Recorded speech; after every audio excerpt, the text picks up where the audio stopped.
After 4 years together, my fiancé said, "You're not worthy of being my wife. I'll find someone better," and left me. I just laughed. Now his new girlfriend has married someone else, and he's begging me to come back. But his messages are read by my new husband. I was with Elliot for just over 4 years. The first couple years were amazing. We moved in together after 18 months. My parents weren't thrilled, but hey, it's the 21st century. We had the same taste in everything. Both binged the same shows, loved trying local restaurants, and could talk for hours about random stuff. He'd surprise me with little things, coffee waiting on the nightstand when I woke up, sending me TikToks that reminded him of me during the workday. Just normal couple stuff that made me feel like I'd finally found my person, you know? When he proposed on our 3rd anniversary, I was beyond excited. Just a quiet moment at the lake where we had our first date. The ring wasn't huge, which was fine, but it was perfect. I posted the obligatory ring pic on Instagram, called my mom crying, and immediately started planning our wedding for the following summer. But something shifted about 6 months after we got engaged. It was subtle at first. Little comments about my appearance that weren't exactly compliments. He started saying things about how that dress would look better if I toned up more. Or maybe I should try a different hairstyle. Something more sophisticated. I'd laugh it off, but these comments started coming more frequently. Then it expanded beyond my appearance. He started mentioning how I should be more ambitious. He'd question things I said in front of his friends, making me feel stupid when I didn't know something he thought was obvious. He even started making comments about my family being too simple, and how I needed to elevate myself if I was going to be his wife. I wish I could say I immediately stood up for myself, but I didn't. Instead, I started believing him. I changed my hair, bought new clothes, started working longer hours. I even took online courses because he said I needed to be more cultured. Looking back, it's embarrassing how much I tried to change for him. But when you love someone, sometimes you don't see how toxic things have become until you're drowning in it. The breaking point came 3 months before our wedding. We were talking about final details when he made a comment about my dress, which he hadn't seen. I'm traditional that way. He said his mom was worried I'd choose something expected rather than classy enough. When I asked what that meant, he just unleashed. He went on this rant about how he'd been settling and was starting to realize I wasn't wife material for someone like him. He said his family had concerns about me being able to represent him properly in social circles. Then came the words, "I'll never forget." He looked me straight in the eyes and said I wasn't worthy of being his wife, and he thought he could find someone better. I just sat there completely stunned. 4 years together, and that's what he thought of me? That I wasn't worthy? Who even says that to someone they supposedly love? I didn't cry. I didn't scream. I just laughed. It wasn't intentional. It just bubbled up from somewhere deep inside me. The absurdity of it all hit me at once. This man who I'd been trying so hard to please for months was telling me I wasn't good enough, when the reality was he wasn't worthy of me. My laugh obviously wasn't the reaction he expected. He looked confused, then angry, demanding to know what was so funny. I just shook my head and told him he was right. We shouldn't get married. But not because I wasn't worthy, because I deserved better than someone who made me feel like I was never enough. I grabbed my purse, walked out of our apartment, and went straight to my best friend Monica's place. The tears came later that night. 4 years is a long time to invest in someone, and realizing it was over hit me hard. But underneath the sadness was this weird sense of relief? Like I'd been carrying this heavy backpack and someone had finally taken it off. Elliot called and texted constantly over the next few days. At first angry, calling me dramatic and saying I was overreacting. Then apologetic, saying he didn't mean it and was just stressed about the wedding. Finally, condescending again, telling me I was making a huge mistake and would regret walking away from him. I stayed with Monica for 2 weeks while figuring out next steps. Canceling the wedding was a nightmare. PSA. Wedding insurance is worth every penny, y'all. But my friends were amazing. They helped contact vendors, return gifts, and break the news to guests. My parents were supportive too, though I could tell my mom was worried about what people would think. Small town gossip is brutal. The hardest part was going back to get my things. I deliberately went when I knew he'd be at work, but he showed up halfway through my packing. He switched between begging me to reconsider and coldly telling me I was making the biggest mistake of my life. He actually said, "Good luck finding someone else at your age," as if 29 is ancient, lol. What struck me most was how he seemed more concerned about appearances than losing me. He kept saying things like, "Everyone's going to be talking about this," and "My family has already told everyone about the wedding." Not once did he say he loved me or would miss me. That's when I knew for sure I was making the right choice. I found a small apartment across town and threw myself into making it my own space. It was the first time I'd lived completely alone, and honestly, it was freeing. I could decorate however I wanted, watch whatever shows I liked without commentary, and just exist without being evaluated. The first month was rough. I'd wake up reaching for him, or think of something I wanted to tell him before remembering we weren't together anymore. But slowly, I started rediscovering parts of myself that had gotten lost in our relationship. I picked up hobbies I'd abandoned because he found them childish. I reconnected with friends I'd drifted away from because he didn't click with them.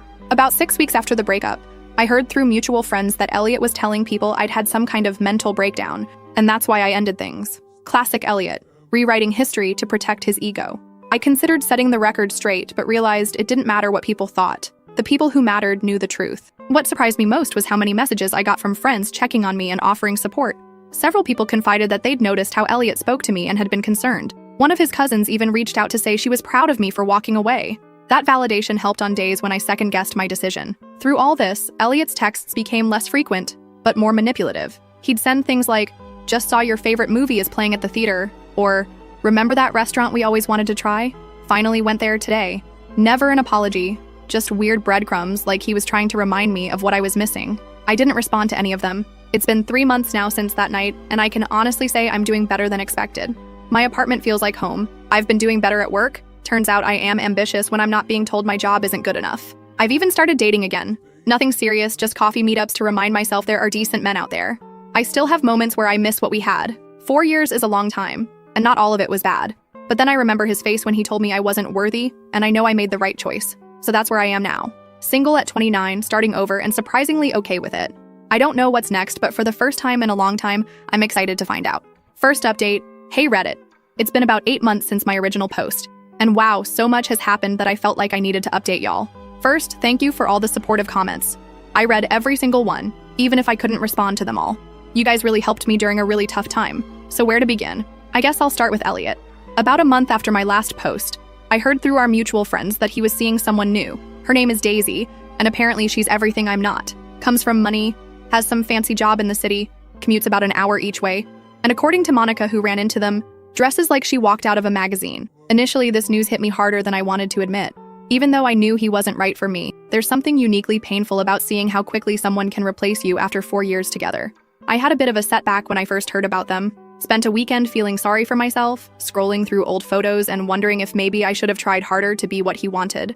But then I remembered why we broke up in the first place, that "you're not worthy" comment that showed exactly what he thought of me. No amount of changing myself should be about making yourself worthy of someone else's love. Either they love you for who you are, or they don't deserve you. That's something my therapist helped me realize.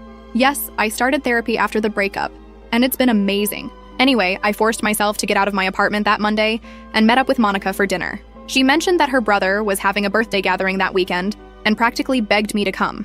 After some persuasion and maybe a glass or two of wine, LOL, I agreed to go and read it.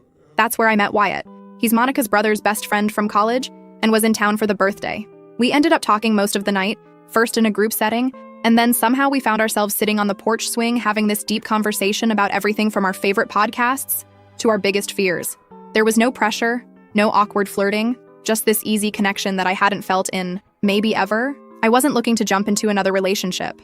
Honestly, I was enjoying my independence and still working through the Elliot breakup. But Wyatt and I exchanged numbers, and he texted the next day asking if I'd want to grab coffee before he headed back home. He lives about 40 minutes away in the next town over. That coffee turned into lunch, which turned into a walk in the park, which turned into dinner. We spent the entire day together, and it felt so easy. He asked thoughtful questions and actually listened to my answers. He talked about his family with this genuine passion, and not once did he make any comment about my appearance, my job, or my potential. He seemed interested in who I actually am, not who I could be. We started dating long distance, if you can call 40 minutes long distance, LOL. He'd come to my town some weekends, I'd go to his others.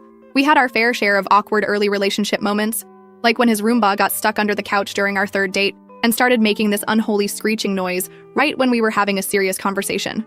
Or when I tried to cook him dinner and set off his smoke detector 3 separate times. But those moments just became things we laughed about rather than sources of tension. About 3 months into dating Wyatt, I ran into Elliot and Daisy at Target. I'd been dreading this moment, imagining I'd feel jealous or inadequate. But when I saw them, the weirdest thing happened. I felt nothing. No jealousy, no anger, not even awkwardness. Just this calm recognition that that part of my life was over.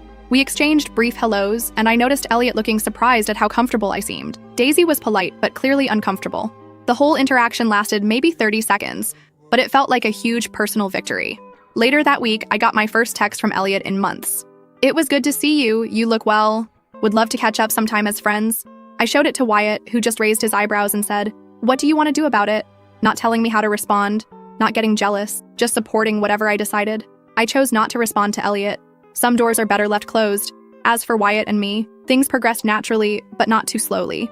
After 6 months of dating, he suggested I move in with him since I was spending most weekends at his place anyway. His house is older but has so much character, and he'd been renovating it himself room by room. The idea of leaving my little apartment was scary. It had been my safe haven after the breakup, but it also felt right. Moving in together was an adjustment, isn't it always?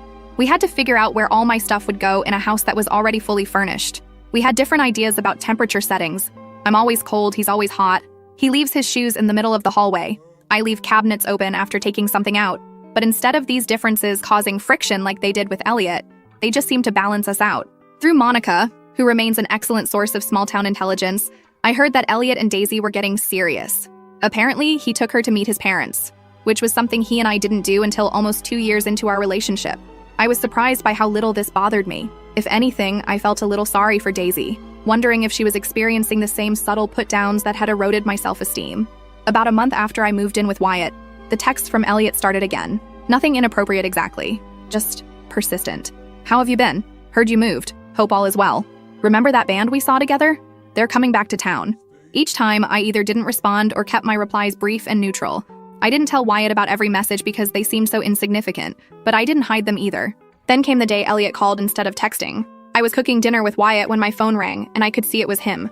I showed Wyatt the screen, feeling suddenly anxious. "You can answer if you want," he said, giving me space to make my own decision. I declined the call, but Elliot left a voicemail asking if we could meet up because he had some things he wanted to say in person. After discussing it with Wyatt, I decided to text Elliot back saying I was happy in my current relationship and didn't think meeting up was a good idea. His response came quickly. "I understand. I just wanted to apologize properly for how things ended. I said things I didn't mean. Too little, too late, but at least it was something." I thanked him for the apology and left it at that. Life went on. Wyatt and I settled into a routine that never felt routine. We explored new restaurants, took weekend trips, had game nights with friends. We talked about future plans casually. Nothing pressured, just possibilities. And then, 6 months after I moved in, Wyatt proposed. It wasn't a grand gesture. We were having a picnic at the lake, not the same one where Elliot proposed, thankfully, and he simply said he couldn't imagine his life without me. The ring was perfect, a vintage sapphire that had belonged to his grandmother. I cried, laughed, and said yes without hesitation. That evening, as we celebrated with champagne on our porch, my phone lit up with a text from Elliot. "Heard about your engagement. Didn't realize things were that serious. Hope you're not rushing into anything you'll regret." I showed Wyatt, who just shook his head and said, "Some people never change, do they?" We decided the best response was no response, and I blocked Elliot's number that night. Whatever weird game he was playing, I was done being a part of it. The next day, we shared the news on Facebook, because it's not official until it's Facebook official, right? LOL. The outpouring of love from friends and family was overwhelming in the best way. Among the comments was one from Monica that made me laugh. "From not worthy to worthy of the best man I know in less than a year. That's what I call an upgrade." I should probably have been embarrassed that she referenced my breakup so publicly, but honestly, it felt like a perfect summary of my journey. We set our wedding date for 6 months out. Nothing extravagant, just a small ceremony with the people who matter most to us. That's next month now, and I'm feeling nothing but excitement. No anxiety, no second thoughts. Just certainty that I'm exactly where I'm supposed to be. Oh, and the cherry on top of all this. Through the grapevine, small towns I swear nothing stays private, I heard that Daisy broke up with Elliot last week. Apparently, she reconnected with an old flame and realized she had settled for Elliot. The irony isn't lost on me, so that's my update. From being told I wasn't worthy to finding someone who makes me feel valued every single day, sometimes the worst endings lead to the best beginnings, right? I'll update again after the wedding if you guys are interested. Thanks again for all your support on my original post. It truly helped me through one of the toughest periods of my life. Second update, hey Reddit. It's been a while since my last update, almost 6 months. And I'm back with more tea to spill. Life has been an absolute whirlwind, and honestly, I wasn't planning on posting again. But the latest developments are too wild not to share. So where did I leave off? Right, Wyatt and I were engaged, and we'd set our wedding date. Wedding planning was so different this time around. With Elliot, everything was about impressing his family and friends. With Wyatt, we just focused on what would make us happy. Small ceremony, close friends and family, nothing extravagant, but everything meaningful. No debates about whether the napkins were the right shade of blue or if my dress was sophisticated enough. Ugh, still can't believe I put up with that. About 2 months before our wedding, Monica dropped the biggest bombshell. Remember Daisy? Elliot's perfect girlfriend who was everything I wasn't? Well, apparently she'd been spending time with Monica's brother Barry while commuting to the city for work. They started as train buddies, then coffee friends, and then more than friends. She broke things off with Elliot rather suddenly, and he was apparently devastated. I wish I could say I felt bad for him, but karma comes for us all eventually, lol. According to Monica, he was telling everyone who would listen that Daisy had blindsided him and that he didn't deserve this kind of treatment. Sound familiar? In the weeks leading up to the wedding, I started getting more texts from Elliot. I'd blocked his number after my engagement, but he started messaging me on Instagram. Just casual stuff at first, congratulating me on my engagement, again, asking how wedding plans were going. I ignored most of them, but occasionally sent brief, polite responses. Then the messages got more personal. I've been thinking about us a lot lately, and I realize now I made a huge mistake. I showed Wyatt everything, and he just shook his head. The week before our wedding, the messages increased. Can we talk? Just for closure? I'd like to apologize in person for how I treated you. Are you sure you're making the right decision? That last one got me. The audacity of this man to question my decision when he was the one who said I wasn't worthy of being his wife. I stopped responding completely. Our wedding day was perfect in all the imperfect ways that make something real. It rained in the morning, supposedly good luck. My veil got caught on a rosebush during photos, and Wyatt's nephew announced he had to pee right in the middle of our vows. But none of that mattered. We were surrounded by people who genuinely loved us for who we are, not who they wanted us to be. And yes, Elliot tried calling me 3 times during the wedding. My maid of honor, Monica of course, had my phone and just silenced it. When she told me later, we both laughed. Imagine thinking your ex would answer your call on her wedding day. We honeymooned in a little beachside town about 4 hours away. Just a cute Airbnb with an ocean view. We spent our days exploring local shops, eating too much seafood, and just enjoying being together without wedding stress. It was the most relaxed I'd felt in years. When we got home, I had 17 missed calls from Elliot, plus a string of Instagram messages that started with, "I need to talk to you," and progressed to, "Please don't ignore me."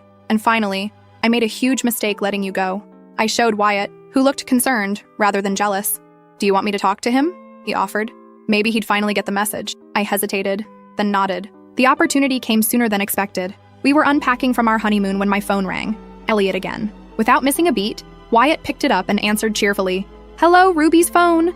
There was a long pause. Then Elliot asked if Ruby was available.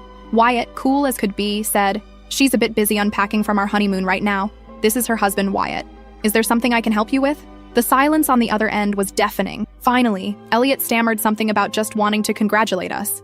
Wyatt thanked him politely, told him we appreciated the thought, but that Ruby had moved on completely and would prefer not to keep in contact. He wasn't rude or aggressive, just calm, direct, and firm. After he hung up, I just stared at him in amazement. No drama, no jealousy, no insecurity, just setting a healthy boundary. That is what a real partner does. Elliot hasn't called since. He sent one last message. "I understand now. I'm sorry for everything. You deserve to be happy." It felt like the final page of a chapter I'd been trying to close for a long time. Looking back on everything that's happened in the past year and a half, it's strange to think how devastated I was when Elliot told me I wasn't worthy of being his wife. At the time, it felt like my world was ending. Now I realize it was actually beginning. I'm not sharing this update to gloat or seek validation, though your supportive comments on my previous posts helped me through some really tough times.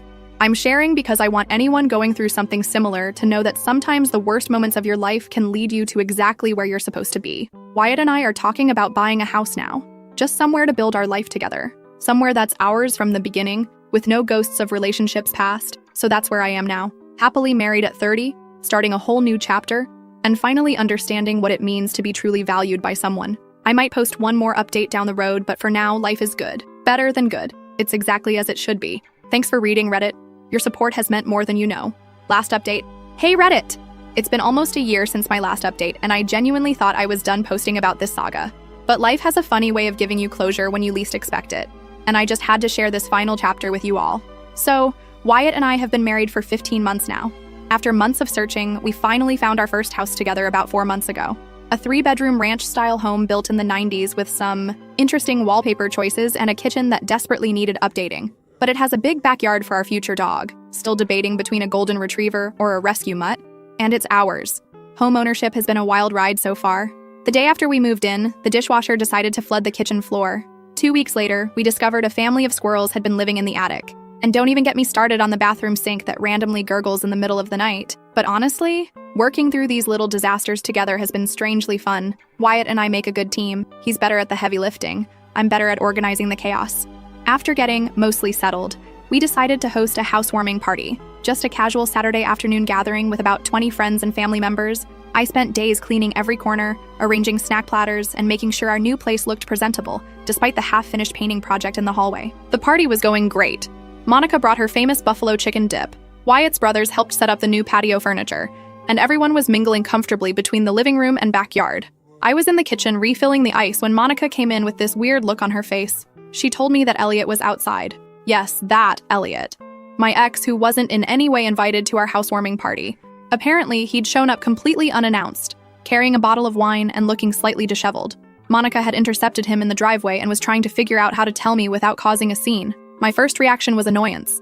This was our day in our new home. The fact that he thought he could just show up after everything. Ugh. But then I took a deep breath and realized I wasn't even nervous about seeing him. That knot in my stomach that used to appear whenever I thought about running into him, completely gone. I told Monica to let him in. It seemed easier than creating drama by turning him away, and went to find Wyatt, who was showing his dad the garage storage system he'd installed. When I explained the situation, Wyatt just raised his eyebrows and asked what I wanted to do. Again, no jealousy, no territorial nonsense, just support. Have I mentioned how much I love this man? We decided to greet Elliot together, keeping things civil but not overly friendly. When we walked outside, he was standing awkwardly by the snack table, looking out of place. He'd clearly had a few drinks before arriving. Not sloppy drunk, but definitely loosened up. He handed me the wine bottle, which, ironically, was the exact same kind he used to criticize me for buying because it wasn't sophisticated enough. The conversation started painfully polite. He complimented the house, asked standard questions about the neighborhood, mentioned the weather, all while giving Wyatt these weird side glances. I could feel the tension building, but kept things moving along, introducing him to people as an old friend, which felt generous but seemed simpler than ex-fiancé who told me I wasn't worthy of him. Things took a turn when one of Wyatt's cousins innocently mentioned how happy Wyatt and I seemed, and how perfect we were for each other. Elliot mumbled something under his breath that sounded suspiciously like, "She wouldn't be here without me." When I asked him to repeat himself, the floodgates opened. He launched into this bizarre speech about how he had prepared me for Wyatt, how his criticisms had motivated me to improve myself, and how I should actually be grateful for our breakup, because it led me to where I am now. I was too stunned to respond immediately, but Wyatt calmly stepped in. No raised voice, no macho confrontation. He simply said that while he was certainly grateful that I was in his life, my personal growth had nothing to do with being torn down by someone else. He added that we'd prefer to focus on celebrating our new home today, and maybe this wasn't the best time for this conversation. Elliot didn't take the hint. Instead, he turned to me and asked if I ever thought about what could have been if he hadn't let me go. His words, not mine, as if he didn't tell me I wasn't worthy. The way he said it, like he was doing me a favor by considering taking me back, instantly transported me back to that night, when he'd broken my heart and my spirit in one fell swoop. I told him, as gently but firmly as I could, that I never think about what could have been, because I'm too busy being grateful for what is. That breaking up was the best thing that could have happened to both of us. And that worthy isn't something someone else gets to decide for you. It's something you realize about yourself. The look on his face was complicated. Surprise, confusion, maybe even a flash of regret. For a moment, I thought he might actually understand what I was saying, but then he looked around at our friends, our home, our life, and something shifted in his expression. He muttered something about how I'd changed, like that was a bad thing, and that I didn't used to be this cold. Before I could respond, Monica stepped in with perfect timing. She mentioned that she'd run into Daisy and Barry last weekend at the farmer's market. Apparently, they're expecting their first baby in the summer and just bought a house across town. She showed us all a picture on her phone, and they looked genuinely happy. Watching Elliot's face as he processed this information was like watching someone solve a difficult math problem. He seemed genuinely shocked that Daisy had moved on so completely. When Monica casually mentioned that Daisy had told her the relationship with Elliot had been a learning experience, ouch, I thought he might actually explode. Instead, he drained his drink, mumbled something about having another commitment, and headed for the door. Wyatt, ever the gentleman, walked him out while I stayed behind with Monica, both of us trying not to make eye contact until he was gone to avoid bursting into inappropriate laughter. When Wyatt came back, he just shook his head and said Elliot had asked him, man to man, if I was always this stubborn. Wyatt told him he preferred the term self-assured and suggested Elliot take an Uber home since he'd clearly been drinking. The party continued without further drama, though I noticed a few curious glances and definitely heard some whispered conversations. Small town life. This will probably be local gossip for at least 3 weeks, LOL.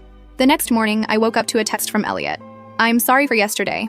I didn't mean to cause a scene. I hope you're happy. Simple, a bit ambiguous, but probably the closest thing to closure I'll ever get from him. I didn't respond. Some conversations are better left ended. So that's it, Reddit. Life isn't perfect, of course. Our roof needs replacing sooner than we thought.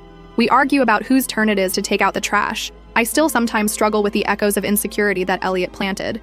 But through it all, I've learned that worthiness isn't something you earn through changing yourself to please someone else. It's something you recognize when you're finally with people who never questioned it in the first place.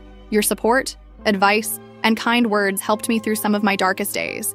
I won't be posting any more updates, for real this time, but I'll be here in the comments if anyone has questions.